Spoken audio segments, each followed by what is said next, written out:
lo sacan en pedacitos. Y no dije religiosos, morales, todos son culpables, ¿no? Y porque es tuyo, no puedes hacer con él lo que quieras. Que vamos a destruir una vida de alguien que está totalmente en posición de inocencia. No porque se despenalizó, esos niños salen solos. Hay que sacarlos. Y entonces extraer ese bebé en pedacitos. El Tintero Sapiencia. El podcast donde conectamos ideas que trascienden. Ideas que trascienden.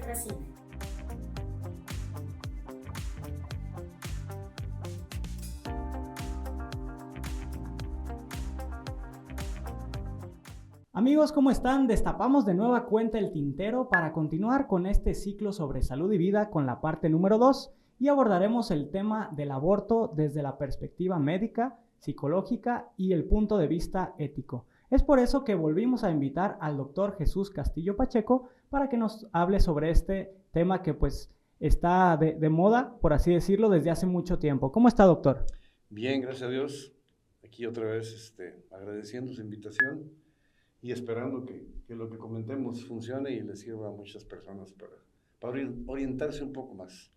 Marce, otra vez en el Tintero, ¿cómo estás?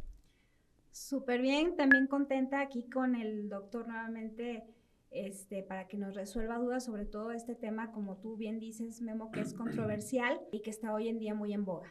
Oiga, doctor, últimamente se habla mucho de derechos humanos, ¿no? Para todo, ¿no? Incluso se han creado organismos en el gobierno, también si uno va a las instituciones de salud, se habla de derechos humanos. Vas a la escuela, derechos humanos, y se escucha por todas partes.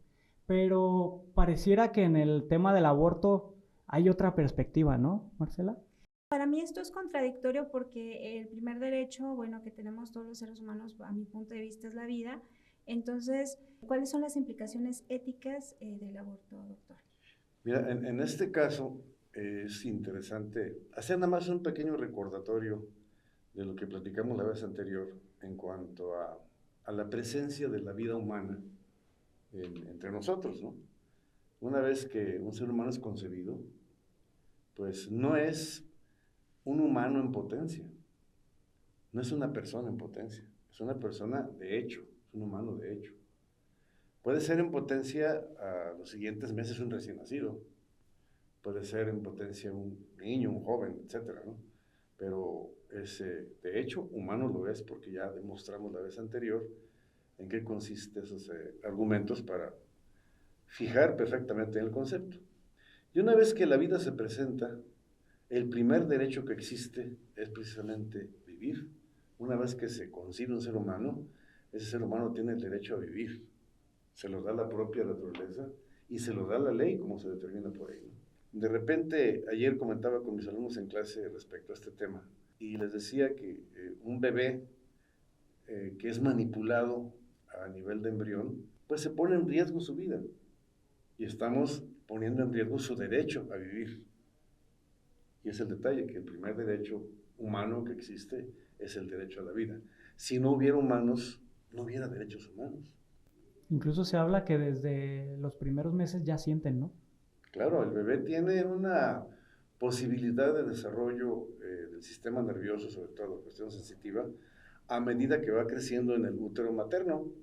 Pero si nos ponemos a revisar nada más un poquito la embriología, y hablando de esto muy rápido, el hecho de que saber que la piel se desarrolla X semanas y se desarrolla con todos sus componentes, en esos componentes de la piel hay terminales nerviosas sensibles para cualquier tipo de sensación, ¿no? Calor, frío, presión, toque leve, toque profundo, en fin, corte, quemadura, en fin. Son diferentes receptores nerviosos para esas sensaciones.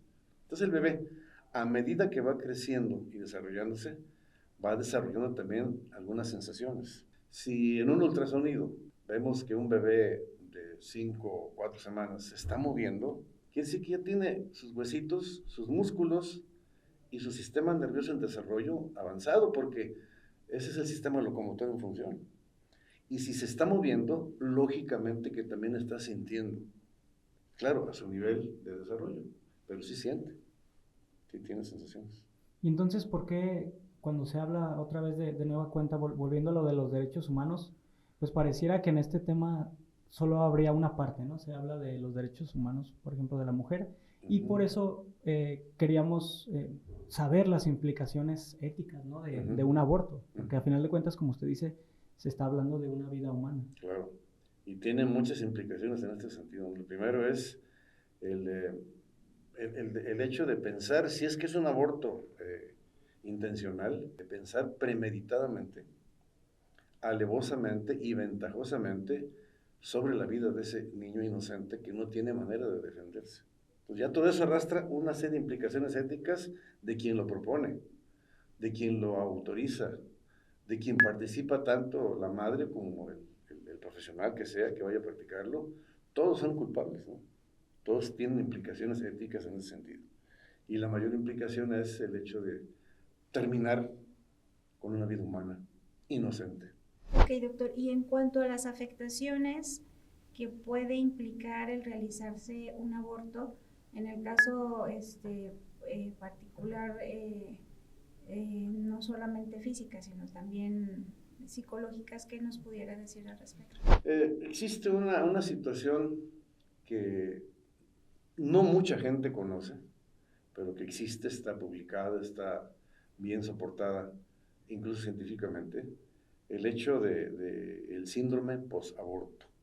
Las parejas que tienen o que sufren una pérdida natural o espontánea de un embarazo sufren muchísimo. Yo como ginecólogo se los digo, yo lo viví con algunos pacientes que perdieron sus bebés, ¿no? No, y es impactante también, ¿no? ¿Mande? Es impactante cuando sucede. Sí, sí, claro. Claro, esto es una cosa muy curiosa, el hecho de esa pérdida y cómo sufren y cómo tienen un duelo y cómo vienen algunos síntomas especiales que pueden, si no se controlan bien, llevar hasta situaciones psicológicas graves entre ellos, ¿no? Sobre todo la mamá. Pero cuando esto es provocado, de momento tal vez resuelva alguna situación mal entendida de la mujer, porque la mayor parte de niñas que abortan es porque están mal informadas. Y luego viene con el tiempo el hecho de que van a recordar la fecha en que posiblemente hubieran nacido, van a recordar o sienten que las visitan en sueños, van a estar recordando muchas cuestiones que aunque no hubieran pensado hacerlo con él, porque a lo mejor nunca sintieron un cariño por ese bebé, pero siempre van a estar recordando algunas cuestiones, van a soñar, van a sentir, van a desarrollar situaciones psicológicas tan fuertes que se van a deprimir y a veces son depresiones severas. Les lleva a consumir drogas después para poder soportar aquello, les lleva a otro tipo de acciones, hasta el maltrato a los niños también a veces, a otros niños, el maltrato a la pareja, en fin, vienen una serie de complicaciones serias que pueden suceder cerca de esa práctica de ese aborto provocado o pueden pasar a los 20 años. Les comentaba la vez anterior que Dios perdona, la naturaleza no perdona. Y ese detalle viene de la mano del aborto, más cuando este aborto es provocado. Doctor, a mí me gustaría ahondar en la parte ética que mencionaba usted, porque bueno, también se menciona o se suele decir como argumento cuando la fecundación o cuando la procreación surge a raíz de una violación, ¿no? O sea, se dice, bueno, sí que aborte porque la violaron, o sí que aborte porque sucedió ahí una cosa extraña, por ejemplo, a lo mejor que era un embarazo adolescente. ¿Es válido argumentar esto de manera ética? Yo creo que en ningún momento puede validarse el destruir una vida humana, para empezar. En ningún momento. No hay, en el caso de estos bebés, no hay ningún argumento que pueda ser válida la acción, en absoluto, en ningún sentido. Que porque la mamá no lo quiere tener, porque no tienen dinero para mantenerlo, etcétera, etcétera, no es argumento. Que porque la mamá está enferma, tampoco es argumento, porque de diferentes situaciones hay protocolos para enfrentar aquello, y luego platicaremos si quieren algún ejemplo, que vamos porque de repente fue violada la persona y pues no quiere tener ese bebé, tampoco es un argumento de que valide las acciones criminales contra un bebé. En fin, son varios detalles en este sentido. Yo me acuerdo hace unos años en una escuela secundaria privada, hablando yo del aborto, me pregunta un jovencito por ahí, oiga doctor, ¿usted tiene hijas? Digo, sí, tengo 2. Si alguna de ellas le embarazan por violación, ¿qué haría usted? Y le contesté, mira, te voy a poner 2 escenarios. Uno, el escenario en que mi hija tiene su novio, que puede ser un muchacho educado, un muchacho profesionista, bien, el muchacho en buenas condiciones, se llevan bien, nos llevamos bien con él, pero sucede que de repente hija me dice, estoy embarazada, papá. Claro que me va a doler, yo le eduqué de alguna manera, su mamá también, pero es doloroso aquello. Pero ese niño que tiene mi hija en desarrollo en su cuerpo, pues es mi nieto. Termina siendo su sangre, ¿no? Claro, vamos al otro extremo. Vamos, además, hubo hasta a lo mejor un goce, un disfrute, etcétera, y una serie de cuestiones que también no fue en una sola vez, tuvo que haber habido varios intentos, y pues resultó que se embarazaron. Todas esas son implicaciones desde el punto de vista de como padre de verlos y de sentirlo, pero a fin de cuentas el resultado es un bebé, que es mi nieto. En otro caso, mi hija ni deseó tener esa relación, ni se sintió bien, al contrario, fue atacada, fue golpeada, fue ofendida, no solo físicamente, sino psicológicamente también. Y resulta que a lo mejor el muchacho que la viola no es un profesionista, no es una persona que tenga un trabajo, etcétera, lo que sea. Es un vaguito o es un adicto, un borrachito. Y sin embargo, ese niño que está creciendo en el vientre de mi hija es mi nieto. ¿Estás de acuerdo? Pues sí. Entonces yo no mataría a mis nietos. Fue como le respondí y quedó tranquilo con la respuesta. Pero a veces los papás también, viéndolo de otra manera, presionan a que eso sea para resolver ese un problema de algo que no tuvo culpa la muchacha, para nada, y menos el niño. Siempre se castiga al más inocente. Y por ejemplo, doctor, usted como experto, como ginecólogo, ¿sí hay altas probabilidades de un embarazo tras una violación? La estadística que se marca por ahí, no solamente en México, sino en otros países, es que de cada 100 mujeres violadas, 2 pueden resultar embarazadas, el 2%. El violador se guía por otro tipo de situaciones que a él le provoca excitación el hecho de que la persona que está enfrente está asustada. Es totalmente anormal esa reacción. Normalmente una relación íntima, pues en ese sentido es cuando hay atracción, hay gusto, hay disfrute, ¿no? Pero en este caso no, él disfruta viendo a la persona asustada. Y mientras más la asusta, más se estimula él. Entonces no es porque haya en ese sentido alguna cuestión ni en la mujer tampoco, de cierta acomodo fisiológico a tener relaciones. En la sexualidad de la mujer mensualmente hay cambios hormonales. Y cuando la mujer está fértil, su temperatura corporal sube un poquito, su lubricación vaginal aumenta por cuestión fisiológica para favorecer muchos aspectos y eso inclina a que la mujer se sienta con mayor deseo. Pero si no está en esos tiempos, el violador no va a tener tanta puntería como para tomar a todas que están de alguna manera en su ovulación, ¿no? Por eso la estadística es muy baja de resultados de embarazo en la violación. No, y hablamos de estadísticas, pero tampoco estamos justificando tampoco esa actividad, ¿no? Simplemente está bueno tener esos datos duros, como le llaman, pues sobre todo para el lado o las implicaciones éticas de las que mencionan, ¿no? Y aún así no es ético el hecho de tomar una decisión solamente porque fue resultado de un acto involuntario de ella, ¿no? El resultado está ahí. Y es lo que vamos a destruir, una vida de alguien que está totalmente en posición de inocencia completa. No le hacen ningún daño a la madre, ni le hacen ningún daño al padre. Él, al contrario, lo que pide es, denme chance, 280 días para yo salir a vivir y se acabó, ¿no? Doctor, yo tengo una pregunta.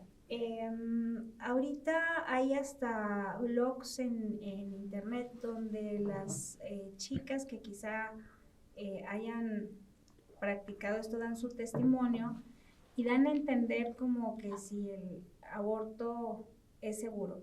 ¿Realmente existen abortos seguros? Se habla de aborto seguro otra vez manipulando la ignorancia de la comunidad. Les hacen creer que no se van a complicar, que no se van a infectar, que no van a tener ningún efecto secundario, y a eso es a lo que le llaman aborto seguro.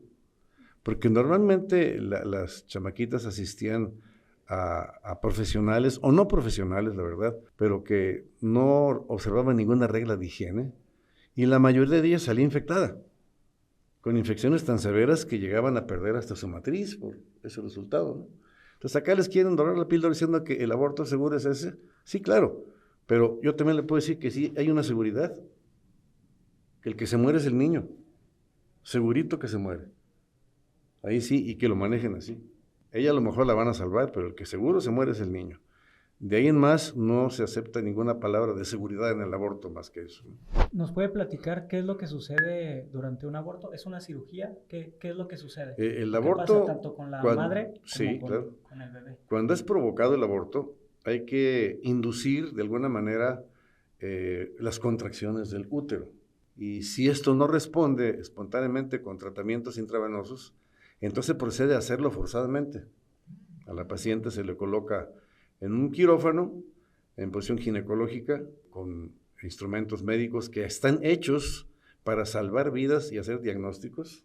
Y entonces se dilata el cuello de la matriz, se abre el cuello de la matriz con unos dilatadores que parecen unas plumitas y son de diferente calibre. Se llaman dilatadores de Heger. Y eso se van metiendo en el cuello de la matriz y a medida que va cediendo, va anchándose más el cuello de la matriz, se va ampliando más. Eso permite que la legra, que es un instrumento largo como una espátula y que tiene una parte final que es cortante, pueda entrar y pueda salir, que no se atore. Y entonces sí, una vez que se dilata a fuerza el cuello, en contra de la fisiología natural, pues, se revienta la bolsa amniótica para que el líquido salga, y luego con la legra se saca en pedazos el cuerpo y todo lo que está dentro. Puede ser también con un aspirador, pero siempre hay que dilatar, abrir ese cuello para meter la aspiradora y que aspire todo aquello, y pues lógicamente que lo va a aspirar en pedazos, no lo va a aspirar completo, no sale completo, ¿no? Está ¿Y tan a la frágil. madre puede ocasionarle alguna lesión o algo? El asunto es y déjame platicar un poquito de lo que se hacía antes, y que también pues ahora se dice que hay seguridad. Las comadronas, en ese sentido, lo que hacían es que la niña iba ahí y decía que está embarazada, hacían que abortara, introduciéndole en sus genitales una sonda de Nelaton, es una sonda dura, que atraviesa el cuello de la matriz, rompe la bolsa amniótica y se viene el aborto. Y le decían, ya te hice el aborto. Y la niña se iba a su casa creyendo que ya había perdido todo. Lo único que hacían es romper la bolsa amniótica para que se presentara la expulsión del bebé, nunca le decían más cosas, ¿no? En condiciones de muy poca higiene. Y eso ocasionaba que se infectaran las niñas y se callaban, para no decir nada, seguían sangrando, pero después el sangrado se convertía en pus, empezaban las temperaturas y llegaban ya con una infección generalizada al hospital, graves, y muchas se podía pues perder su vida, o algunas perdían su matriz, como un mínimo en este caso, por la infección tan grave que agarraban. Ahora, quitan todo eso, creen que al despenalizarlo, porque no hay aborto legal, hay un aborto que se despenalizó, se le quitó el castigo, nada más es todo. Pero la acción sigue presente. No porque se despenalizó, esos niños salen solos, hay que sacarlos. ¿Y qué tiene que ser? Pues el médico o alguien profesionista en medicina, de ciencias de la salud, que esté ligado a eso, un enfermero, qué sé yo, y que se dediquen a esta cuestión, y entonces extraer ese bebé pues en pedacitos, pero ahora sí, bajo medidas higiénicas. Ahora, el practicar un legrado no es nada sencillo. Yo una vez oí por ahí a una política mexicana que me dio vergüenza oírla, pero decía que hacer un legrado, pues el mecanismo para extraer restos de la matriz, no tiene chiste, que es como sacar una muela. Y ya la viera yo a esta persona sacando muelas. Natural, ¿no? También es peligroso. Sí, claro. El procedimiento quirúrgico tiene sus riesgos, porque está uno trabajando básicamente a ciegas, solamente sintiendo y midiendo y en tu cabeza siguiendo la anatomía que ya conoces. Porque no ves, el orificio vaginal es más o menos, perdón la comparación, pero es como si fuera un rollito de ese papel de baño, más o menos, de esa distancia, y uno trabaja ahí con el foco acá atrás, y trabajas ahí tocando el cuello de la matriz, lo jalas, y metes a través del cuello primero un histerómetro, es un instrumento que nos ayuda a medir el tamaño de la matriz para saber hasta dónde vamos a llegar. Claro, el cuello está tomado, la matriz, por una pinza que tienes en tu mano izquierda, y al inducir el histerómetro empuja el fondo del útero y sientes el jalón acá en la pinza. Todo es pura sensación y puro cálculo. Sacas aquello y empiezas entonces a utilizar la legra raspando, siguiendo lo que es las manecillas del reloj. Y ya que viene saliendo todo el tejido, se talla lo que es el fondo del útero. Hay ciertos aspectos que te avisan que ya quedó limpio aquello aparentemente y que ya terminaste y te retiras. La matriz tiene una posición curveada sobre la vejiga urinaria. no está totalmente hacia atrás. Entonces hay que saber cómo meter el Allegra, porque muchas veces puede suceder por una impericia o qué sé yo, que eso se va derecho, perforas el útero, te vas por atrás y empiezas a jalar intestino, en vez de jalar tejido. Eso es en cualquier tipo de legrado que se presente, con mayor razón en uno para abortar, porque pues ahí está más delgada la matriz y más estiradita, ¿no? Y hay mayor facilidad de poder perforar un útero y complicar aquello. Hablaba usted hace rato de las implicaciones legales y a nivel mundial, en muchos lados, se discute que el aborto legal sea hasta las 12 semanas. ¿Por qué antes de las 12 semanas legal y ya después de las 12 semanas que no sea legal? O sea, ¿por qué ese tiempo? Yo sí quisiera hacer una corrección, que el aborto no puede ser legal en ningún lado y que vayamos hablando de aborto despenalizado nada más, ¿no? Puede que sea lo siguiente. Ahora están proponiendo que sea hasta poco antes del parto, de la fecha de nacimiento. Peor tantito todavía, es la peor tontería que yo he escuchado de las propuestas a nivel de quienes legislan. Están mal de su cabeza y no entienden las cosas y no saben de nada. Incluso en un estado de Estados Unidos se va a destinar $25 millones, creo, en cualquier etapa del embarazo. No entienden las cuestiones. Ya es una posición totalmente antivida y cuestiones que obedecen a otro orden, la verdad, que no es un orden humano. Es un orden raro, satánico yo le llamo, porque realmente es ya el destruir vidas hasta ese momento. Al rato, ¿qué va a pasar? Bueno, pues también recién nacidos. No hay una diferencia más que de respirar por sí mismo a no respirar por sí mismo. Estás dentro de tu madre, vas naciendo, sacas tu cabecita, ya eres un recién nacido, ya estás afuera.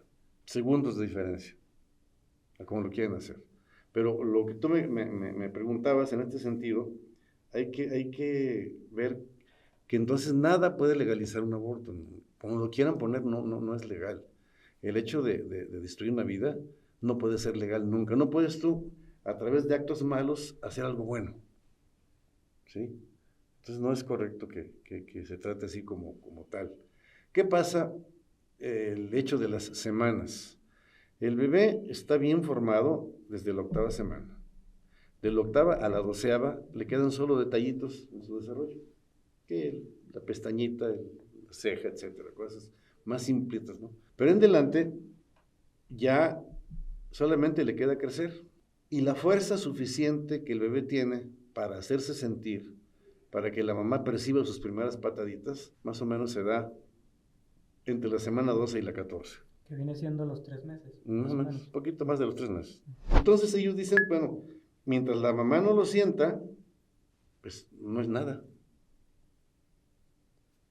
Ya cuando no lo siente, pues ya ella misma va a cambiar y va a decir, ah, caray, ya está sintiendo un bebé en su cuerpo.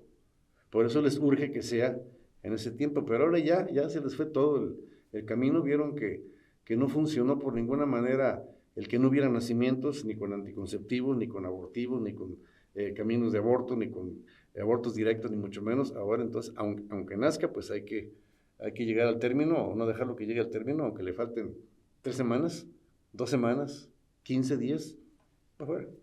Sencillo, ¿no? O sea, el hecho es acabar con aquella vida, con esa mentalidad de destrucción de vidas humanas, de una manera que no tiene control ya esto. Son, te repito, órdenes y disposiciones que no son humanas realmente, no tienen por qué ser humanas. Sabemos muchas mujeres que consideramos que lo más bonito que nos puede pasar es pues dar vida, ¿no? Pero hay aquellas que se dejan llevar por todas estas ideologías que hay y se menciona mucho, por ejemplo, la frase mi cuerpo, mi decisión, ¿no? Que sabemos que pues biológicamente ahí hay implicaciones. ¿Qué nos podría decir al respecto? Yo creo que es otro error grandísimo y también, repito, ignorancia total.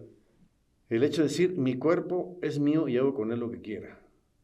Tu cuerpo es tuyo y porque es tuyo no puedes hacer con él lo que quieras. Tu primera responsabilidad es mantener tu cuerpo sano. Si te enfermas, cúrate, hazte curar. Busca la curación, no te descuides. Porque tú vas un día a entregar cuentas de lo que hagas con tu cuerpo o dejes de hacer con él. Si tienes la fertilidad, no es correcto que la bloquees, no es tu cuerpo para hacer lo que se te antoje con él. Si no la tienes, tampoco es correcto que busques a cualquier precio, por fuerza, suplir aquella carencia, ¿no? Yo les digo a mis alumnos, y siempre pues acudo a esas cuestiones porque manejo muchos alumnos, y les comento que ellos a su carro, por ejemplo, si es que es un carro que les dio su papá o que ellos se lo compraron con su trabajo, pues no le van a poner azúcar al tanque de gasolina, lo cuidan. No se van a salir a las avenidas a andar a 200 por hora. ¿No? ¿Por qué? Porque hay reglas de tráfico, reglas de tránsito que hay que respetar, pero además hay seres humanos que puedo dañar con mi acción irresponsable. Entonces no puedo hacer nada con lo que yo se me antoje con eso que tengo, ¿no? Pues con tu cuerpo, que vale mucho más que todo eso, mucho menos puedes hacer lo que se te antoje. Pero además hay otro detalle. El cuerpo del bebé que está creciendo en ti no es parte de tu cuerpo, no le entienden eso.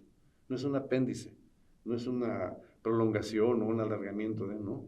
Es otra persona diferente, como lo platicamos en la clase anterior, con un ADN diferente, con un proyecto diferente, con un futuro diferente, que merece vivir. Entonces ahí sí no tiene ninguna razón de decir, lo hago porque con mi cuerpo hago lo que quiera.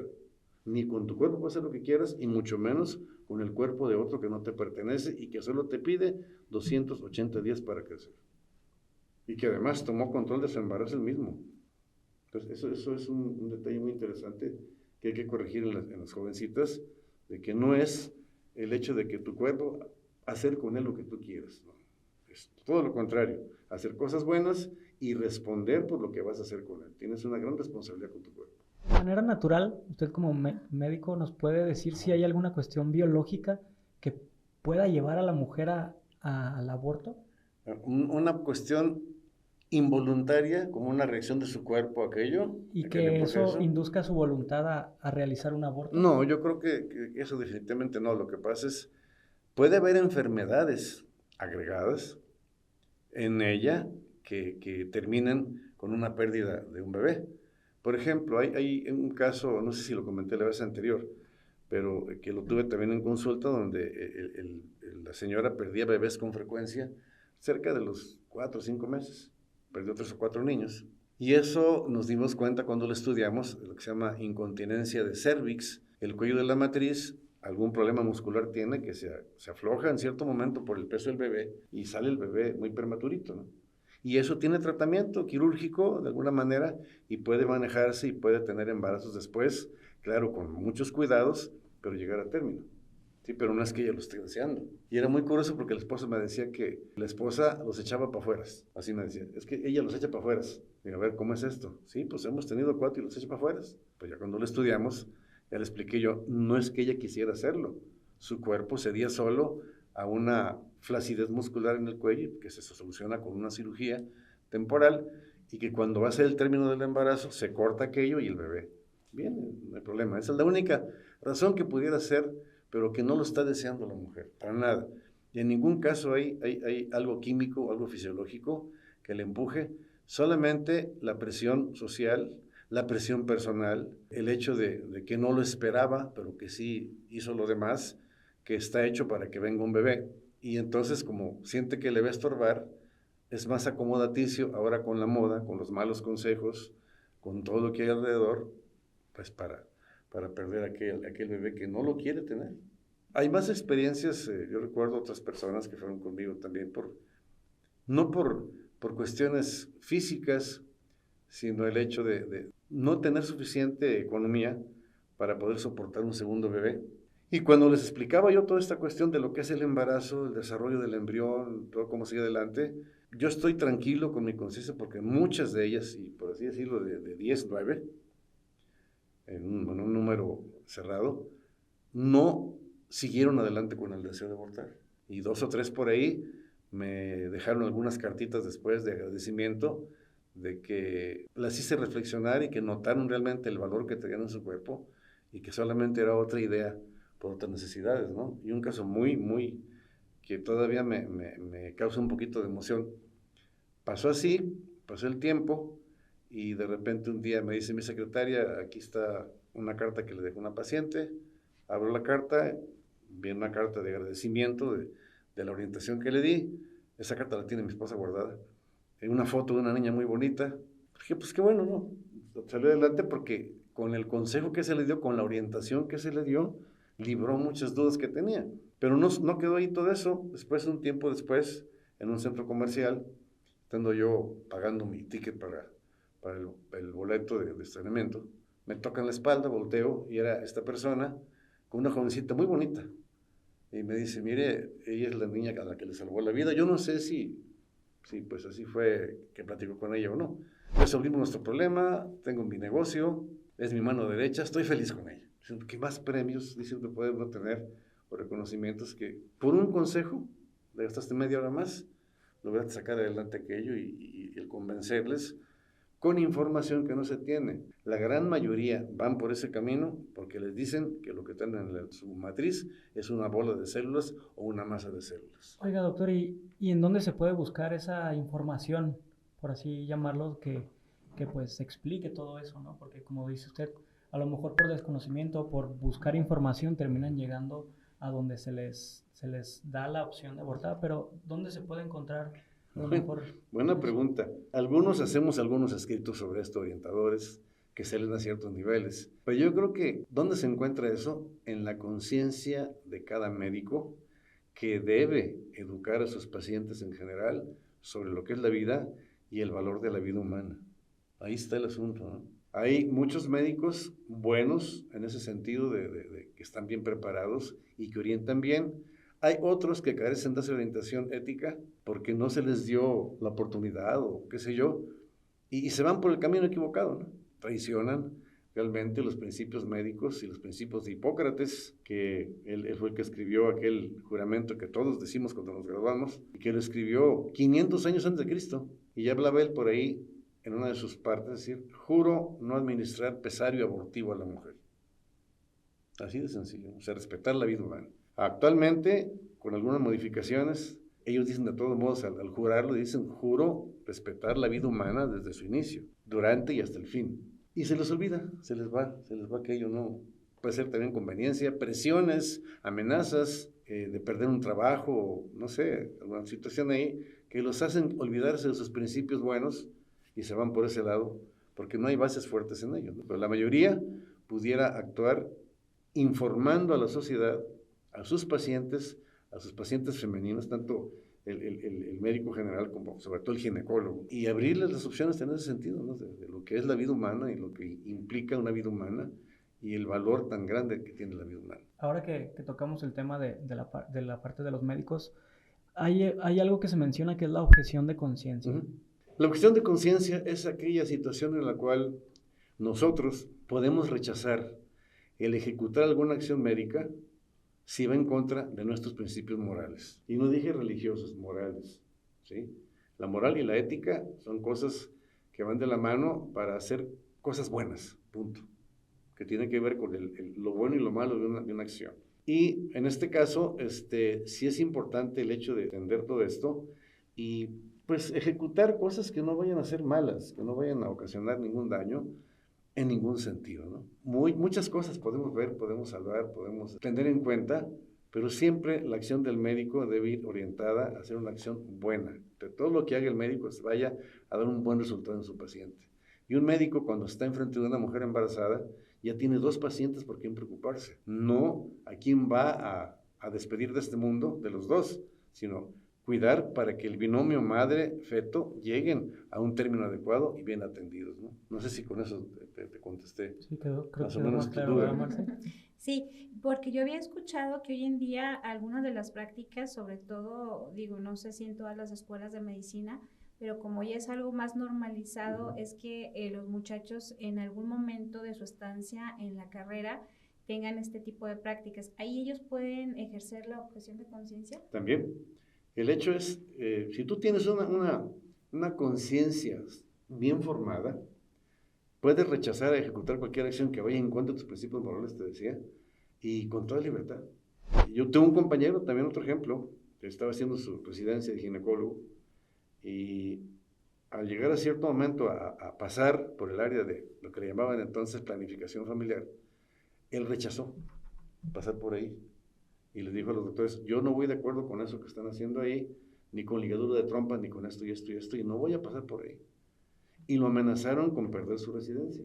Él dijo, no lo voy a perder, porque estoy objetando con mi conciencia que no voy a hacer eso porque no va con principios morales. Y no lo corrieron, no perdió su residencia y siguió trabajando después ya como ginecólogo y con su conciencia muy tranquila. Lo que falta es el valor de tener para decir no lo voy a hacer porque no va de acuerdo con mis principios morales. Aunque lo amenacen con perder el trabajo, con perder cierta posición, con perder, apoyos o qué sé yo, pues no. Si el médico sabe y tiene una conciencia bien formada, no lo va a ejecutar.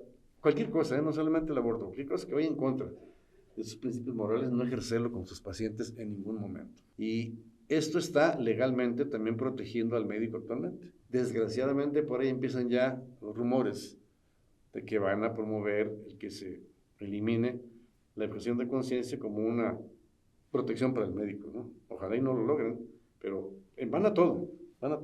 Yo tengo una pregunta, doctor.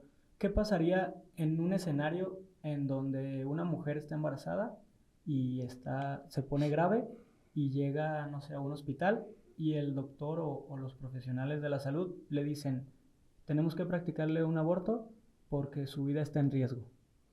Buena pregunta, pero depende también de la situación. ¿Qué puede suceder? ¿Qué es lo que más pudiera ponernos contra la pared en este sentido? Mira, hay una situación que se llama enfermedad hipertensiva inducida por el embarazo, que son mujeres que aparentemente todo va bien durante su embarazo, pero después de las 24 semanas empieza a subir la presión, su presión arterial, y empieza a haber ciertos cambios que el médico detecta, y hay protocolos formales para todo eso controlarlo, con pasos adecuados, ¿no? Esas partes se dividen en preeclampsia leve, preeclampsia severa, síndrome de HELP y eclampsia. Son diferentes estadios que van avanzando hacia lo peor, en este caso, si no obedece al tratamiento de la paciente. La mayoría, con los medios actuales que hay, salen adelante, sobre todo cuando hay buenos programas de prevención, en este sentido, de atención o cuidados prenatales adecuados a la madre, de educación también, ¿por qué no? Y entonces te pone contra la pared de repente, como las películas de antes, ¿no? Que decían, que eso ya no se vale, pero que decían, ¿a quién le salvo? ¿A su mujer o a su hijo? ¿No? Era la tragedia de la película. Ahora ningún médico puede decir eso. El médico está preparado para enfrentar diferentes protocolos en diferente momento de este problema que les puse como ejemplo. Y siempre habrá acciones que vayan orientadas, bien orientadas, a tratar de salvar a los dos. Nunca a sacrificar uno para mantener bien al otro, ¿no? Claro, dentro de la bioética sabemos que hay un principio que se llama el principio de doble efecto, aquel que tiene dos resultados, uno deseado y uno no deseado. Pero si yo busco el resultado deseado y se presenta uno no deseado, yo no estoy buscando lo no deseado. Y debo advertirle a mis pacientes. Por ejemplo, la quimioterapia, pues sí, te va a curar un tumor canceroso a lo mejor, pero te vas a quedar sin pelo, vas a tener náuseas, vómitos, un montón de complicaciones mientras recibes el tratamiento. Yo no quiero que tengas eso, pero te quiero destruir el tumor. Ese es el doble efecto. Que hay otro tipo de situaciones. Pero en estos casos de la mujer embarazada, yo creo que no hay ninguna situación tampoco en que te pueda llevar a decir, voy a sacrificar al niño para salvar a la madre o viceversa, ¿no? No hay. Hay buena preparación, buena capacitación, hay mucho avance en los equipos nuevos de neonatología y de pediatría para sacar bebés pequeños adelante, de alguna manera bien, ¿no? No le veo yo el hecho de que exista esa posibilidad ante algo difícil o que pueda decir yo voy a sacrificar uno para el otro. Puede ser un caso de un embarazo ectópico, estamos suponiendo. ¿Qué es eso, doctor? Aquel embarazo que no se implanta en la matriz, sino que se queda en la trompa de falopio. Empieza a crecer ahí, no es un lugar para que crezca un bebé, y a las pocas semanas se rompe la trompa de falopio y viene una urgencia quirúrgica. Y a tu paciente lo operas, le quitas la trompa de falopio, y si el sangrado fue mucho y llenó todo aquello por un parte de un lado de lo que es la matriz hacia el ovario que haya sido, pues a veces te llevas el ovario, ¿no? Claro, siempre se procura que esto no suceda, pero ahí sí sacas la trompa completa con todo y lo que está dentro, que seguramente ya está muerto, ¿no? ¿Cómo sabemos si está vivo o no? Ya el ultrasonido te da datos de un corazón latiendo, y aún lo puedes ver si está en la trompa de falopio el corazoncito latiendo ahí. Son decisiones difíciles, pero tú te puedes esperar a que deje de latir para proceder a la cirugía. Estar al pendiente de tu paciente que no se te vaya a complicar la situación. Otros recomiendan algunos medicamentos que van a detener el crecimiento del bebé. Yo, la verdad, no estoy de acuerdo con eso. Mejor estar vigilando a tu paciente y de la mano, porque de todos modos aquello se va a perder. No es posible que crezcan en la matriz. Y entonces saca en paquete todo aquello sin tocar al bebé, sin lesionarlo y listo, ¿no? Casos muy extremos nada más, pero no estás matando al bebé. No va a crecer ahí. No es posible que crezca ahí. Y sí, la mamá puede morirse por una hemorragia. Tienes que resolverlo. Pero eso está éticamente permitido sin ningún problema, ¿no? No estoy matando a nadie ni lo estoy destruyendo en pedacitos. Sale el paquete completo. Por último, doctor, para aquellas personas que ahorita traigan en su cabecita la idea de tener el aborto como una opción, ¿qué les pudiera decir? Pues primero que nada, que sepan que lo que está creciendo en su cuerpo no es una masa de células, no es una bola de células. Porque siempre que me dicen bola o masa, pienso en una pelota o en la masa de hacer tortillas, que es nada. Y no, es un ser humano que empezó siendo unicelular, ¿sí? En el estado de cigoto, pero ese ser humano que empezó ahí ya tiene actividad propia, tan es así que si viene todo normal, va a desarrollarse en todo el tiempo que está previsto durante el embarazo, ¿no? De manera normal. Si está anormal, puede que viva con su anormalidad o puede que la misma anormalidad genere que la naturaleza lo deseche. ¿Sí me explico? Puede ser un hecho en que un síndrome, por ejemplo, que puede ser compatible con la vida, o un síndrome que no sea compatible con la vida. Y eso la naturaleza solo se encarga de disparar aquello y viene pues la pérdida espontánea, lo que es el aborto espontáneo. Pero de otra manera, el bebé en el mayor porcentaje de los casos se viene desarrollando bien. Y entonces nunca fuimos ni seremos una masa de células. Es un ser humano, es una persona humana, totalmente comprobado, que se está desarrollando en su cuerpo y que no tienen ningún derecho a convertirse, y perdónenme que se los diga así, en verdugos, en asesinos de unos pequeños seres indefensos que son como ustedes fueron, que sí tuvieron derecho ustedes a vivir, se les dio la oportunidad. Igual hay que darle la oportunidad a los más que siguen. No es una masa de células lo que está en su cuerpo.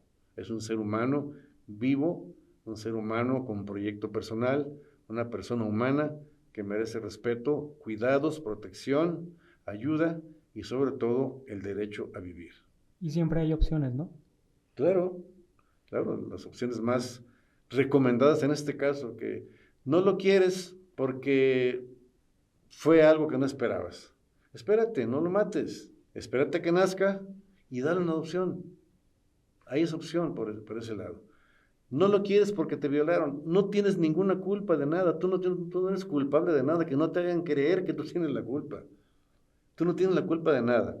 Y te están obligando a decidir cuando emocionalmente no estás en tus 5 sentidos. Hombre, hasta para firmar un testamento, te piden ahí que se ponga ahí fulano de tal, en pleno uso de infacultades mentales, autoriza esto y esto y esto, porque a las jovencitas que están en un momento emocional tan pesado como son las violadas, las obligan a que decidan algo más serio y más grave y que las va a encerrar y las va a enterrar más todavía en sus depresiones y sus problemas emocionales más tarde. Espérense.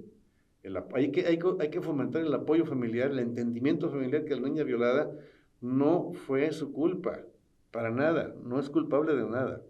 Al culpable lo dejan libre y al menos culpable lo quieren matar, que es el niño. O sea, está torcido todo este asunto.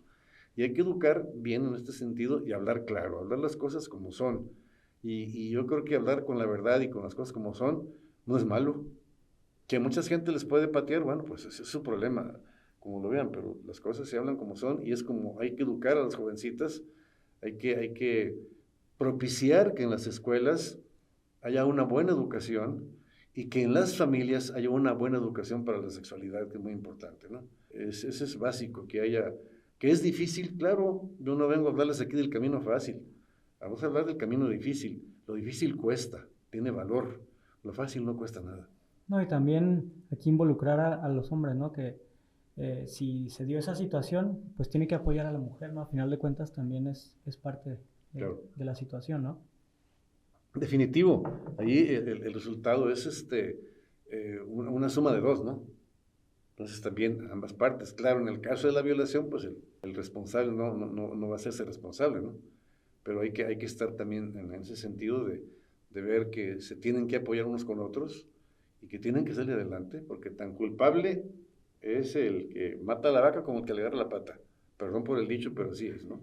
En este caso, todos son culpables de compartir con responsabilidad la llegada de este bebé, y perdón que meta para dar culpabilidad ahí, no culpa de nada, o de que lo destruyan, porque desgraciadamente un aborto provocado es para destruir los bebés, salen en pedacitos, no salen completos, los sacan en pedacitos. Muchas gracias, doctor. Creo que nos abre el panorama también para poder entender lo que está sucediendo en el mundo, ¿no? Con esta explicación que nos da y sobre todo de las implicaciones médicas, fisiológicas, psicológicas que puede traer el hacer esta práctica. Y también, pues para los que se perdieron la parte 1 de este ciclo de vida y salud, los invitamos a que entren aquí, vean la etiqueta, entren al video, está muy interesante también. Y le agradecemos, doctor, por habernos acompañado y compartido estos conocimientos. Gracias por su invitación. Creo que quedaron muchas cosas en el camino, muchas cosas importantes que luego a lo mejor habrá oportunidad de volver a tratar esto, porque es un tema muy amplio, muy profundo, y que sí yo creo que debe dársele un mayor interés para que esto llegue a muchas personas y les abra los ojitos, ¿no? Que puedan tomar decisiones adecuadas, sobre todo que nunca vayan a ser un cargo de conciencia para ellos en su vida, sino al contrario, que todo lo hicieron bien. Pues le agradecemos mucho y como dice Memo, lo esperamos próximamente también que nos venga a compartir pues sobre otros temas y complementar Si me lo sé, sí, con todo gusto. Gracias, doctor. Los esperamos también en la parte número 3 de este ciclo de vida y salud. Vamos a hablar sobre si existe una buena muerte o una muerte digna. ¿No es así, doctor? Claro. Lo esperamos, esta es su casa. Claro. Les agradecemos mucho. Suscríbanse al canal, denle clic en la campanita, compártanlo si les gusta, dejen sus comentarios y también sugerencias sobre otros temas y los esperamos en el siguiente episodio del Tintero. Hasta la próxima. Gracias por escucharnos. No olvides suscribirte a nuestro canal. Te esperamos en el siguiente episodio.